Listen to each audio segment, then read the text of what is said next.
Salam damai sejahtera saya ucapkan kepada segenap pendengar Radio Berkasih dimanapun Anda berada. Atau mungkin Anda mendengarkan suara saya ini melalui suatu rekaman Mutiara Kebenaran. Maka selamat berbahagia di dalam Yesus Kristus. Kalau Anda adalah orang yang sudah diselamatkan, Anda memiliki harta rohani yang sungguh tidak ternilai. Kalau Anda belum diselamatkan, saya menghimbau Anda dengan sedalam-dalamnya dan setulus-tulusnya untuk segera membenarkan posisi rohani Anda di hadapan Tuhan. Oke, selamat pagi saya ucapkan karena saya sedang di pagi hari. Tapi kalau Anda sedang malam juga selamat malam bagi Anda. Saya Dr. Siva Ansan Liao dan saya mengajak kita membuka di dalam kitab Bilangan pada hari ini.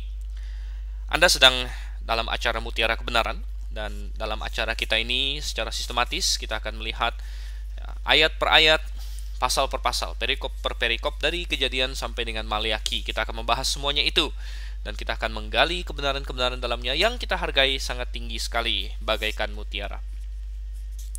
Kita sudah sampai kepada kitab Bilangan pasal yang ke-27. Saudara yang kasih Tuhan, kitab Bilangan sudah membawa kita melalui suatu petualangan rohani yang sangat indah.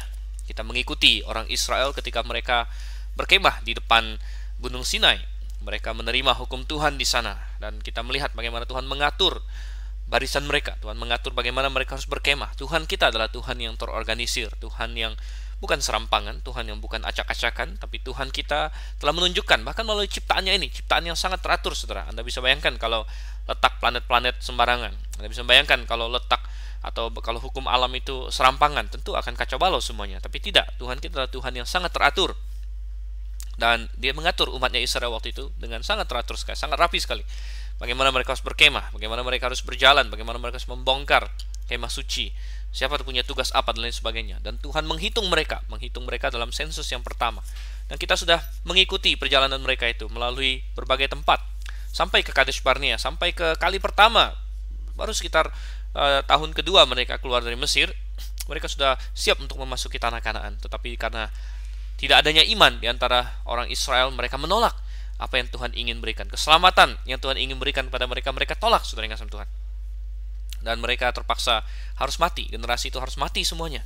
Dan satu persatu mereka mati. Mereka mati sesuai dengan janji Tuhan. Tidak ada satu orang pun yang disensus di Bilangan pasal 1, yaitu generasi yang keluar dari Mesir, yang 20 tahun ke atas waktu itu, yang akan masuk ke tanah Kanaan selain dari dua orang, yaitu Yosua bin Nun dan Kaleb bin Yefune.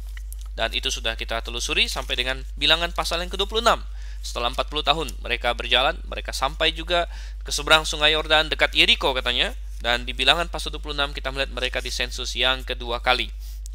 Dan kalau kita kilas balik sedikit saja di Bilangan 26 ayat 65, dikatakan sebagai kesimpulan, dan mereka itu tidak ada seorang pun yang masih tinggal hidup selain dari Kaleb bin Yefune dan Yosua bin Nun.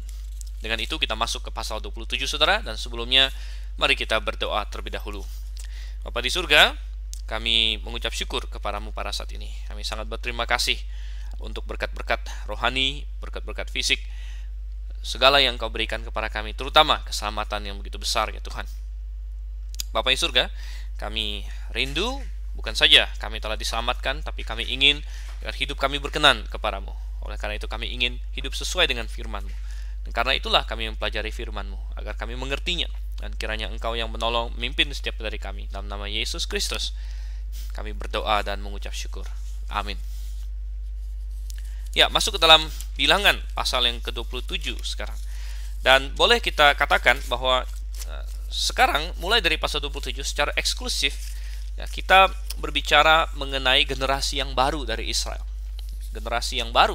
Karena generasi yang lama sudah habis semuanya, sudah mati karena ketidakpercayaan mereka di padang gurun. Dan itulah yang menjadi peringatan bagi kita dalam kitab Ibrani. Kalau kita buka dalam Ibrani pasalnya yang ke-3 dan 4, saudara yang kasih Tuhan. Ya. Kalau kita lihat ayat yang ke-17, Ibrani 3 ayat 17, dan siapakah yang ia murkai 40 tahun lamanya? Bukankah mereka yang berbuat dosa dan yang mayatnya bergelimpangan di padang gurun? Dan siapakah yang telah ia sumpahi? Dan siapakah yang bahwa mereka takkan masuk ke tempat perhentiannya? Bukankah mereka yang tidak taat? Demikianlah kita lihat bahwa mereka tidak dapat masuk oleh karena ketidakpercayaan mereka. oleh karena ketidakpercayaan mereka. Dan saudara yang kasih Tuhan, kalau kita lihat di sini, ada generasi baru Israel yang akan memasuki tanah Kanaan. Nah, mari kita lihat beberapa hal yang muncul sebelum mereka masuk ke tanah Kanaan itu. Kita buka Bilangan 27. Kita akan baca ayat 1 sampai dengan ayat yang kelima. Bilangan 27 ayat 1 sampai 5. Kemudian mendekatlah anak-anak perempuan Zelafehat bin Hefer bin Gilead bin Makir bin Manasye dari kaum Manasye bin Yusuf. Nama anak-anaknya itu ialah Mahla, Noah, Hogla, Milka, dan Tirza, dan berdiri di depan Musa dan Imam Eleazar, dan di depan para pemimpin dan segenap umat itu dekat pintu kemah pertemuan, serta berkata, ayah kami telah mati di padang gurun, walaupun ia tidak termasuk ke dalam kumpulan yang bersepakat melawan Tuhan ke dalam kumpulan Korah, tetapi ia telah mati karena dosanya sendiri, dan ia tidak mempunyai anak laki-laki. Mengapa nama ayah kami harus hapus dari tengah-tengah kaumnya? Oleh karena ia tidak mempunyai anak laki-laki, berilah kami tanah milik di antara saudara-saudara ayah kami. Lalu Musa menyampaikan perkara mereka itu ke hadapan Tuhan. Oke. Nah, biasanya berganti generasi seringkali terjadi pergantian nilai-nilai, dan seringkali generasi yang tua mengkritik generasi yang muda, generasi yang muda mengkritik generasi yang tua. Ada yang berkata bahwa ketika seseorang muda biasanya dia mengkritik generasi yang tua, lalu kalau dia sudah menjadi tua dia mengkritik generasi yang muda. Ini adalah sifat manusia, saudara Tuhan. Tetapi kita lihat di sini, puji syukur tidak selalu terjadi demikian. Tetapi ada generasi muda di sini yang dengan hormat datang kepada Musa. Mereka membawa suatu masalah yang mereka ingin sampaikan kepada Musa. Mereka berbuat benar dengan datang kepada pemimpinnya di sini. Dan ada beberapa orang perempuan, ada 5 orang perempuan di sini yang merupakan anak satu orang, namanya Zelafehat, saudara. Nah, Zelafehat ini rupanya dari suku Manasye. Kita tahu Manasye sendiri dari suku Yusuf. Jadi ada satu orang namanya Zelafehat dalam suku Manasye yang rupanya tidak punya anak laki-laki, tapi hanya punya anak perempuan saja. 5 orang anak perempuan. Mungkin dia sampai punya 5 orang perempuan karena dia mencoba untuk punya anak laki-laki. Jadi istrinya melahirkan, ya, perempuan lagi, melahirkan perempuan lagi. Nah, hari ini kita juga seringkali melihat orang yang mencari anak laki-laki, saudara, atau mencari anak perempuan. Ya, ada juga yang terbalik, di mana anaknya laki semua dan cukup banyak karena dia mencari anak perempuan. Tetapi memang bisa saja ada suatu keluarga di mana tidak ada laki-laki atau tidak ada perempuan. Nah, pada hari ini itu tidak masalah. Kalau di zaman sekarang ini ada orang yang hanya punya anak perempuan saja, ada orang yang hanya punya anak laki saja, sama sekali tidak masalah. Tetapi pada masa itu hanya punya anak perempuan saja menjadi masalah. Karena hukum pada saat itu adalah bahwa harta warisan jatuhnya ke anak laki-laki, saudara. Anak perempuan tidak mendapat jatah warisan. Nah, jadi perempuan-perempuan ini datang dengan suatu masalah kepada Musa. Bagaimana dengan kami di sini? Dan kita melihat di sini, ini adalah masalah yang kalau di bangsa-bangsa non-Israel tidak akan digubris. Di mana kita harus melihat budaya zaman itu, wanita tidak dianggap sama sekali. Bahkan seringkali wanita dianggap sebagai seperti harta milik begitu, untuk ditukar, untuk dikawinkan, ya hampir seperti ternak untuk mendapatkan uang. Jadi bahkan di zaman modern pun saya pernah membaca kisah-kisah tentang misioneri yang pergi ke Amerika Selatan dan lain sebagainya di abad yang lalu, tahun 1900-an. Mereka masih mendapati praktek-praktek yang seperti ini, di mana wanita dianggap seperti benda, seperti harta milik seorang ayah, kemudian harta milik suaminya setelah dia menikah, dan bisa dijual, bisa diperjualbelikan, ya, diusir dan lain sebagainya. Nah, tetapi kita melihat itu bukan rencana Tuhan bagi wanita. Rencana Tuhan bagi wanita awalnya adalah wanita itu sepadan dengan laki-laki. Dalam Kejadian dikatakan Tuhan menciptakan wanita yang sepadan dengan dia dan yang menjadi penolong bagi Adam, saudara. Jadi wanita memiliki harga yang sama dengan laki-laki.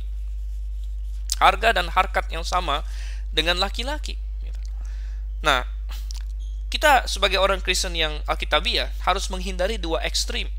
Ekstrim yang satu adalah ekstrim yang merendahkan nilai wanita. Tapi ekstrim yang lain adalah yang tidak melihat adanya perbedaan antara laki-laki dan wanita. Nah, ini ada 2 ekstrim yang sangat berbahaya. Di ekstrim yang satu, di mana wanita dianggap lebih rendah dari laki-laki, ini salah. Firman Tuhan tidak pernah menganggap wanita lebih rendah dari laki-laki. Tetapi firman Tuhan mengajarkan laki-laki dan wanita sepadan, tetapi Tuhan ciptakan dengan fungsi yang berbeda, saudara. Tuhan berikan juga peran yang berbeda di dalam rumah tangga dan di dalam gereja, tentunya nanti kita lihat sebagai ekstensi dari rumah tangga itu. Jadi di satu sisi kita tidak boleh berkata bahwa wanita lebih rendah dari laki-laki, itu tidak benar. Wanita itu sama berharganya. Ya, seringkali wanita bahkan sangat giat dalam Tuhan, dan seringkali wanita bahkan bisa sangat berharga bagi Tuhan atau bagi manusia sekalipun. Misalnya dalam kisah Boas, dalam kitab Rut, dan ketika Rut akhirnya menunjukkan kasihnya kepada Naomi dalam Rut pasal yang keempat ayat yang ke-15, semua orang bersaksi bahwa Naomi, kamu punya satu menantu ini lebih baik daripada 7 anak laki-laki. Jadi nilai seseorang bukanlah tergantung pada dia laki-laki atau perempuan. Keduanya sama. Tetapi di satu sisi kita juga tidak mau jatuh kepada kesalahan feminisme atau gerakan feminisme yang mengatakan laki-laki dan perempuan tidak ada bedanya. Tidak ada bedanya sama sekali, tidak ada beda fungsi. Nah, kita bilang tidak ada beda nilai, tapi ada beda peran. Ada beda peran. Tuhan menciptakan wanita itu dengan peran tertentu.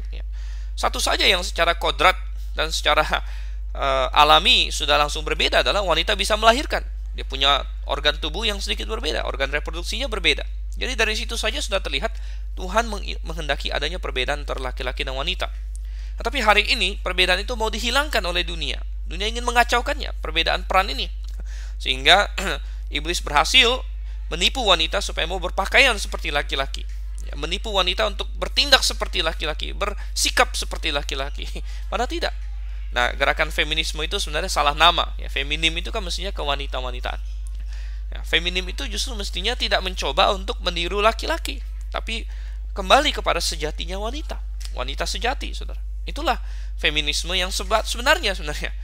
Nah, jadi wanita punya peran yang berbeda. Misalnya dalam rumah tangga, Tuhan memberikan kepemimpinan kepada laki-laki, bukan karena wanita kurang pintar dan lain sebagainya atau kurang berharga. Tetapi memang harus ada satu pemimpin, gitu. Harus ada satu pemimpin, dan pemimpin itu Tuhan berikan pada laki-laki. Nah, suami sebagai kepala rumah tangga, dan demikian juga dalam gereja. Itu bisa kita lihat di dalam 1 Timotius pasal 2, 1 Korintus pasal 14, di mana kepemimpinan dalam gereja Tuhan berikan kepada laki-laki. Tetapi kepada perempuan, Tuhan sama sekali tidak mengecilkan nilai mereka atau peran mereka. Oh, mereka sangat baik. Dan dalam bilangan di sini pasal 27 kita melihat ada wanita-wanita yang mempertanyakan hak mereka di sini.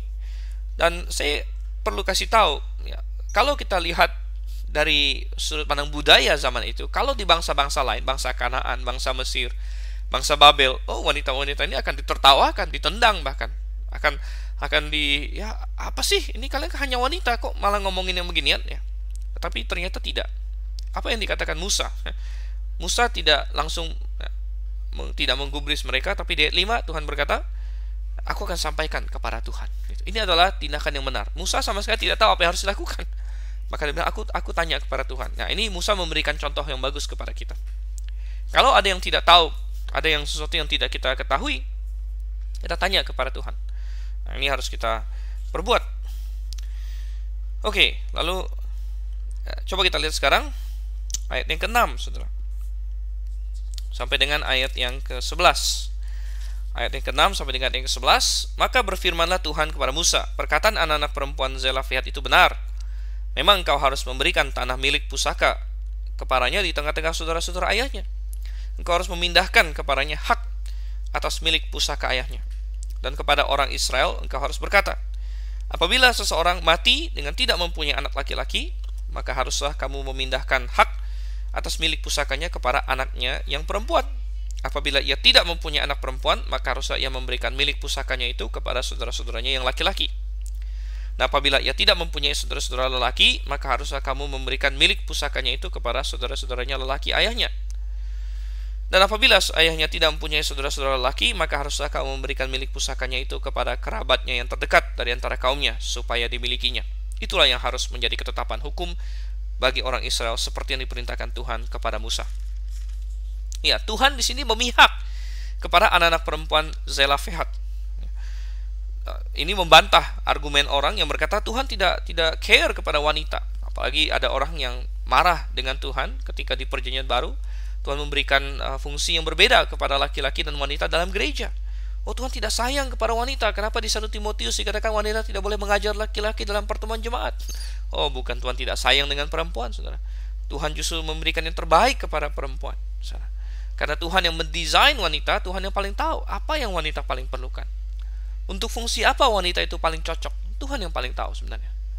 Nah, manusia sering ditipu oleh kesombongannya, oleh hasutan iblis untuk melanggar kodrat yang telah Tuhan berikan kepadanya. Nah, kita lihat di sini Tuhan mendukung.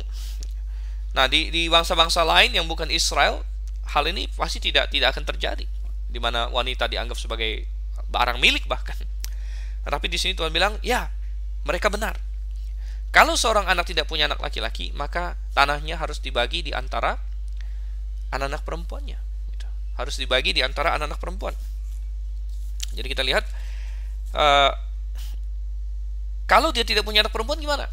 Ya, anak laki tidak punya, anak perempuan tidak punya, diberikan kepada saudaranya yang terdekat. Ya, mungkin saudaranya laki-laki, atau bahkan pamannya, atau anak pamannya, yaitu sepupunya. Pokoknya intinya ke saudara yang terdekat. Kenapa? Ini ada hubungan juga dengan nanti Tuhan ingin agar tanah itu tetap di masing-masing suku. Karena Tuhan yang membagikan tanah kepada suku, ya, suku itu tidak boleh membiarkan tanah itu pindah ke suku lain. Nah, ini untuk menanamkan prinsip bahwa sebenarnya kepemilikan tanah itu yang kekal itu milik Tuhan. Kita hanya diberikan pinjam pakai. Jadi orang Israel tidak punya hak untuk menjual tanah miliknya kepada orang lain yang di luar sukunya. Tetapi itu sebenarnya adalah milik Tuhan. Tuhan yang memberikan kepada mereka tanah itu, Tuhan yang meminjamkan mereka tanah itu. Tanah sebenarnya adalah milik Tuhan sebenarnya. Nah, hari ini kita tahu, kita beli tanah, ya, seolah-olah itu milik kita. Ada yang namanya hak milik. Ya. Orang lebih suka tanah hak milik, bukan hak guna. Ya. Tapi sebenarnya kepemilikan kita itu juga hanya kepemilikan yang arbitrary, yang berdasarkan secara kertas. Nanti Tuhan hancurkan bumi ini, ya mau apa lagi yang mau kita klaim? Ya. Karena bumi ini milik Tuhan sebenarnya. Nah, jadi Tuhan di sini mendukung anak-anak wanita Zelafehat. Nah, kalau Anda punya banyak anak perempuan, misalnya Anda punya banyak anak perempuan dan Anda bingung mau kasih nama apa, ini nama anak-anak Zelafehat ini ya, cukup jarang terdengar, saudara. Mahla, Noah, Hogla, Milka, dan Tirza. Nah, mungkin bukan nama yang populer, tetapi sebenarnya mereka punya karakter yang luar biasa. Satu hal yang menonjol di sini adalah iman mereka, saudara-saudara. Bagaimana kita bisa melihat iman mereka? Ya, tindakan mereka dengan bertanya kepada Musa masalah ini adalah suatu tindakan iman yang luar biasa sebenarnya. Kenapa itu bisa menjadi tindakan iman? Katanya. Walaupun ayah mereka katanya Zelafehat termasuk orang yang tidak beriman, dia sudah mati karena dosanya sendiri. Seperti kita baca di ayat yang ketiga, walaupun ayahnya tidak memberontak dalam pemberontakan yang lebih parah, yaitu pemberontakan Korah, tapi ayahnya termasuk orang yang memberontak di Kadesh Barnea, yang tidak mau masuk ke tanah Kanaan. Jadi dia sudah mati untuk dosanya sendiri. Tetapi rupanya Zelafehat ini punya anak-anak perempuan yang sangat beriman. Karena perempuan-perempuan ini sudah bisa memikirkan tentang tanah warisan yang akan Tuhan berikan kepada ayah mereka di tanah Kanaan. Mereka belum masuk tanah Kanaan, saudara. Terus ingat, mereka masih di seberang sungai Yordan ini. Mereka sedang bersiap. Mereka sedang di tanah si Sihon, Raja Hesibon, dan jadi mereka masih di sebelah timur sungai Yordan. Mereka belum masuk ke Kanaan. Tetapi mereka punya iman sedemikian rupa, mereka sudah bisa melihat Tuhan akan memberikan kepada ayah mereka dan tentunya kepada mereka juga tanah warisan di tanah Kanaan. Sehingga mereka sudah mulai berpikir nanti bagaimana gitu. Jadi ini menunjukkan iman yang luar biasa yang bertentangan 180 derajat dengan iman bapak mereka atau generasi sebelumnya yang meragukan, benarkah kita bisa memiliki Kanaan? Bukankah di sana ada orang-orang enak, ada raksasa, dan kita seperti belalang? Itu adalah ketidakberimanan. Tetapi anak-anak perempuan Zelafehat di sini punya iman bahwa kita pasti akan masuk Kanaan, kita akan mendapat tanah warisan di sana. Tuhan akan memberikan kepada kita warisan di sana, dan kita bagaimana nanti masalah kepenerusan tanah itu sebagai warisan, itu yang sudah mereka pikirkan bahkan sebelum mereka masuk ke tanah Kanaan. Oh, betapa iman yang luar biasa. Jadi ini wanita-wanita yang sungguh beriman, Dan wanita-wanita yang memikirkan keluarga mereka, memikirkan hal-hal rohani, memikirkan tentang tanah yang akan menjadi milik mereka ini. Jadi sungguh 5 wanita yang luar biasa sebenarnya. Dan nama-nama mereka ini ya bisa saja dijadikan nama anak wanita, anak perempuan, kalau misalnya dari antara pendengar ada yang punya anak perempuan gitu. Oke. Nah, mungkin ada yang bertanya begini. Kalau kita tilas balik di ayat yang ke-6 sampai ayat yang ke-11 ya. Kan kalau seseorang tidak punya anak laki-laki, barulah warisannya dijadikan milik anak perempuannya gitu. Lalu pertanyaannya, loh, kenapa kalau punya anak laki gimana? Masa yang perempuan tidak dapat? Ya, yang perempuan tidak dapat kalau si ayah itu punya anak laki-laki. Loh, kok bisa begitu? Tidak adil dong. Mungkin ada yang bilang begitu. Nah, sebenarnya bukan tidak adil, tapi perempuan itu dianggap akan menikah, saudara, pada waktu itu. Dianggap akan menikah. Jadi kalau dia menikah, maka yang menjadi milik dia adalah milik suaminya. Jadi dilihat di sini sebagai satu unit. Kalau perempuan itu menikah, ya dia punya warisan nggak punya. Yang warisannya adalah yang nanti dengan punya suaminya. Tetapi anak-anak Zelafehat di sini, ayah mereka sudah mati, ya, mereka belum menikah. Mereka akan masuk ke tanah Kanaan. Nah, nanti misalnya dapat bagiannya Zelafehat, Nah, bagaimana mereka akan hidup sebelum mereka menikah? Nah, mereka harus punya tanah warisan. Jadi kalau ada yang punya anak laki-laki, anak perempuannya tidak dikasih tanah warisan. Kenapa? Ya, karena selama ayah mereka hidup, mereka kan tinggal sama ayah mereka. Kalau mereka menikah, ya, warisan mereka ya sama dengan suami mereka. Nah, kalau ayahnya meninggal sebelum mereka menikah, kakak mereka atau saudara mereka yang laki-laki akan memelihara mereka di tanah warisannya sampai mereka menikah, begitu.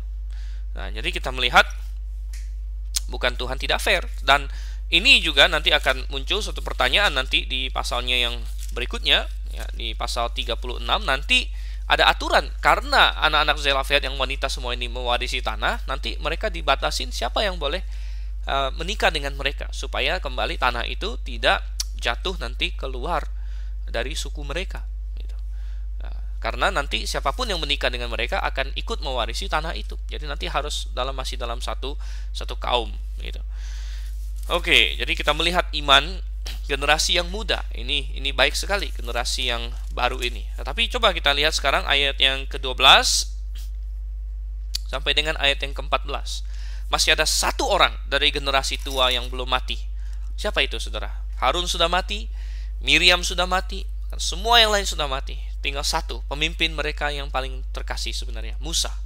Musa yang masih setia. Dan mungkin kita pikir, ya Musa mestinya dikecualikan. Tetapi tidak, rupanya Musa tidak mendapat pengecualian. Dia pun tidak akan masuk ke tanah Kanaan karena dosanya yang spesifik juga. Coba kita baca ayat 12 sampai dengan ayat yang ke-14. Tuhan berfirman kepada Musa, "Naiklah ke gunung Abarim ini dan pandanglah negeri yang kuberikan kepada orang Israel. Sesudah engkau memandangnya, maka engkau pun juga akan dikumpulkan kepada kaum leluhurmu, sama seperti Harun abangmu dahulu. Karena pada waktu pembantahan umat itu di padang gurun Zin, kamu berdua telah memberontak terhadap titahku untuk menyatakan kekudusanku di depan mata mereka dengan air itu. Itulah mata air Meriba dekat Kadesh di padang gurun Zin." Ya, Tuhan bilang, oke, naiklah ke gunung ini. Ini disebut gunung Abarim di sini. Nanti di Ulangan, di dalam Ulangan pasal yang ke-34 itu disebut sebagai gunung Nebo, ya, puncak Pisgah di situ. Ya, mungkin ada beberapa nama untuk tempat itu. Dan dia disuruh memandang negeri Kanaan, memandang saja. Dia tidak akan masuk, saudara yang kasih Tuhan. Memandang saja, dan dia akan mati katanya. Dan alasannya adalah karena dia melakukan kesalahan ketika dia memukul batu, padahal mestinya dia berbicara kepada batu itu. Dan insiden ini dicatat, saudara, di dalam pasalnya yang masih bilangan juga, pasal yang ke-20, di mana orang Israel minta air dan Tuhan bilang, ngomonglah, berbicaralah kepada batu karang, dia akan memberikan air. Tapi Musa memukulnya, karena memang dulu pernah pada awal perjalanan mereka Tuhan suruh pukul, dan Musa pukul, dan batu karang itu melambangkan Yesus, saudara. Yesus hanya perlu dipukul satu kali, hanya perlu disalib satu kali untuk selama-lamanya, untuk memberikan pendamaian bagi umat manusia. Tetapi Musa seolah-olah menyalibkan Yesus sekali lagi. Dan ini melambangkan dosa murtad sebenarnya. Ketika seseorang sudah menjadi percaya dengan sungguh-sungguh, kemudian dia melepaskan kepercayaannya dengan sengaja. Jadi ada yang bertanya sama saya, orang Kristen bisa kehilangan keselamatan nggak? Sebenarnya tergantung apa artinya kehilangan keselamatan. Ada orang bilang, oh nggak bisa, masa seperti kita hilang dompet gitu. Nah, ya memang kalau seperti hilang dompet, itu bukan seperti itu. Orang Kristen bukan kehilangan keselamatan karena sudah tidak tahu taruh di mana keselamatannya. Ya, hilang nih, tadi saya taruh di mana, tidak. Tapi orang Kristen bisa melepaskan kepercayaannya dengan sengaja tentunya, melepaskan menjadi tidak beriman. Ya. Dan ini adalah hal yang sangat berbahaya. Mungkin ada yang berkata, kalau dia sudah benar-benar percaya, bagaimana mungkin dia melepaskan lagi? Ya, saya pribadi tidak bisa pahami kenapa ada orang yang bisa berbuat seperti itu. Tapi firman Tuhan selalu berkata, jangan sampai. Dan Musa menjadi lambang. Bukan berarti Musa murtad, tidak. Saya percaya Musa masuk surga. Ya, tetapi kesalahan dia melambangkan dosa murtad itu. Oke, kita baca ayat 15 sampai 16 sampai 17 di Bilangan 27. Lalu berkatalah Musa kepada Tuhan, biarlah Tuhan Allah dari roh segala makhluk mengangkat atas umat ini seorang yang mengepalai mereka waktu keluar dan masuk, dan membawa mereka keluar dan masuk, supaya umat Tuhan jangan hendaknya seperti domba-domba yang tidak mempunyai gembala. Musa sudah bisa menerima akan hal ini, dan Musa sudah oke, sehingga dengan rela, walaupun dengan sedih tentunya, dia mau melepaskan jabatannya. Dan sekarang dia berpikir tentang umat Tuhan, siapa yang akan menggantikan dia. Karena Musa tahu tantangan yang akan dihadapi oleh orang yang memimpin Israel, bangsa yang besar, tetapi bangsa yang tegar tengkuk juga, dan bangsa yang dikatakan seperti domba, tapi juga kadang-kadang berlaku seperti kambing, saudara. Diperlukan seorang pemimpin yang luar biasa. Dan dia minta Tuhan yang membangkitkan. Dan luar biasa sekali Tuhan membangkitkan, saudara. Jadi seringkali kita melakukan pekerjaan Tuhan, kita berpikir bahwa kita esensial dalam pekerjaan itu. Tapi jangan, ini adalah pekerjaan Tuhan. Nanti Tuhanlah kita, kalau tiba waktu kita kembalikan ke Tuhan, Tuhan akan bangkitkan orang berikutnya untuk meneruskan pekerjaan Tuhan. Karena pekerjaan Tuhan lebih besar daripada Anda dan saya. Pekerjaan Tuhan lebih besar daripada pribadi kita masing-masing. Ya, kalau kita serahkan kembali kepada Tuhan, nanti Tuhan akan urus. Ya, kita lakukanlah tugas kita sebisa mungkin. Ya. Dan kita melihat di sini Musa selama ini berperan sebagai gembala. Jadi Musa juga bisa kita katakan melambangkan gembala-gembala sidang hari ini. Jadi mengepalai Israel itu seperti gembala katanya. Dan jangan nanti seperti domba yang tidak ada gembala. Bagaimana seorang gembala care dengan umatnya, berdoa untuk umatnya, memohonkan belas kasihan pada tahta kasih karunia Tuhan demi umatnya. Itu semua dia lakukan, saudara. Dan Musa tahu akan hal itu. Lanjut ke ayat 18 sampai ayat yang ke-23. Lalu Tuhan berfirman kepada Musa, ambillah Yosua bin Nun, seorang yang penuh roh, letakkanlah tanganmu atasnya.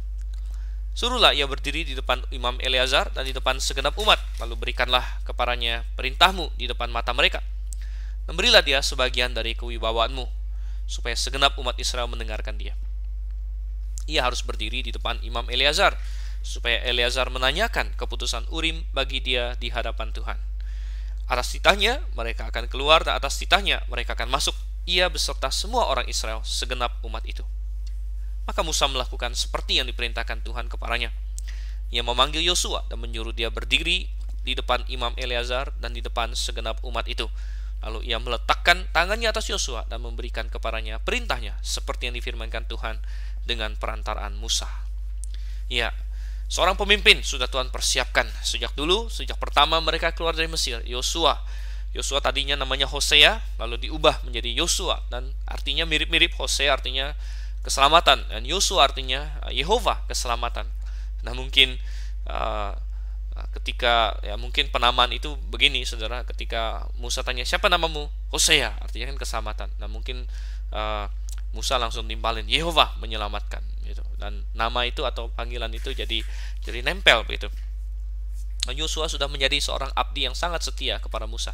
Kita melihat bahwa seorang pemimpin adalah seorang yang tahu bagaimana dipimpin pertama-tama. Banyak orang hari ini tidak tahu dipimpin, yang maunya memberontak terus, maunya jadi pemimpin. Tapi yang demikian tidak bisa jadi pemimpin yang baik. Pemimpin yang baik adalah orang yang bisa menjadi pengikut yang baik. Dan Yosua selama ini telah menjadi pengikut yang baik kepada Musa, tidak pernah memberontak, tidak pernah dia merasa harus menggantikan Musa. Bahkan dia adalah seorang yang sangat mendukung Musa. Sehingga ketika tiba saatnya bagi Yosua menjadi pemimpin, dia tahu bagaimana menjadi pemimpin yang baik, karena dia sudah tahu bagaimana menjadi pengikut yang baik. Banyak orang, sekali lagi saya katakan, hari ini cuma mau jadi pemimpin, tidak mau jadi pengikut. Ini adalah suatu kesalahan. Persiapan Yosua untuk memimpin, ya, nomor satu adalah waktu dia mengikuti Musa dengan baik. Dan dia disuruh berdiri di hadapan Imam Eleazar. Imam Eleazar ini juga dari generasi baru, sesudah Harun mati, dan ya, kita melihat di sini dia diteguhkan sebagai pemimpin yang baru. Dikatakan di sini di ayat 23, Musa meletakkan tangannya atas Yosua. Nah, meletakkan tangan di sini bukan sesuatu yang mistik, saudara. Meletakkan tangan, wah, jadi ada energi dari Musa sehingga Yosua penuh Roh Kudus, bukan. Yang bisa memenuhi Roh Kudus adalah Tuhan sendiri.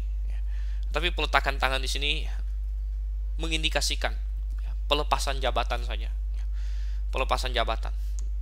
Jadi Musa memberikan persetujuan dia, memberikan dukungan dia kepada Yosua. Nah, hari ini kita juga ada penumpangan tangan, bukan penumpangan tangan yang gila-gilaan seperti di beberapa gereja, penumpangan tangan tumpangin biar dapat berkat, bukan. Penumpangan tangan dalam Alkitab adalah untuk peneguhan atas jabatan tertentu. Seperti Yosua diteguhkan atas jabatan tertentu. Yang menumpangkan tangan itu adalah orang yang istilahnya dia mendukung dan menyetujui. Jadi ketika seorang gembala sidang atau calon gembala sidang ditumpangi tangan, maka orang-orang yang menumpangi tangan itu berkata, saya setuju, saya mendukung dia di dalam penumpangan tangan ini. Nah, kita melihat, jadi akhirnya Yosua lah yang dipilih oleh Tuhan. Sebentar mereka akan masuk ke tanah Kanaan. Tetapi tentu kita belum akan membahasnya, itu nanti di kitab Yosua, saudara. Kita masih kitab Bilangan dan masih ada beberapa pasal. Nanti di kitab Ulangan itu sebelum kejadian ini, di mana Musa mengulang lagi kepada orang Israel apa yang perlu mereka ingat. Tetapi kita akan bahas itu nanti pada waktunya. Saya undur diri dulu saat ini, dan kita sudah melihat Bilangan pasal 27 dan pasal 28 dan seterusnya akan kita selesaikan di dalam sesi yang berikutnya. Oke, sampai berjumpa. Salam dan Maranatha.